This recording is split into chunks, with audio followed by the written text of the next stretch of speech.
দুপুর বন্ধুরা, কেমন আছো? আশা করি ভালো আছো। তা আজকে কি রান্না করব চলো দেখি। দেখো কি রান্না করব, কেটে নিয়েছি। লতি করব আজকে, লতিটা কম ছিল দেখে একটা আলু কেটে দিয়েছি। চাল কুমড়ো দিয়ে মুগের ডাল হবে, এখানে পটল ভাপা হবে। দুটোর মধ্যেই মশলাটা যাবে, তাই একসঙ্গে বেটে নিয়েছি সর্ষে, জিরে, কাঁচা লঙ্কা। আর এখানে আমের আজকে হালকা মিষ্টি হালকা টক হবে, একদম পুরো চাটনি করব না। আমগুলো কেটে নিয়েছি।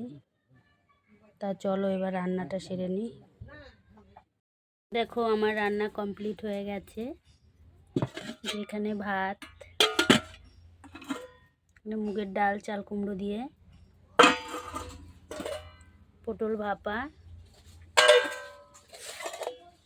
কচুর লতি, ওইখানে আমের টক, হালকা মিষ্টি আছে দেওয়া। চলো এবার খেয়ে দেখি কেমন হলো। টাটা।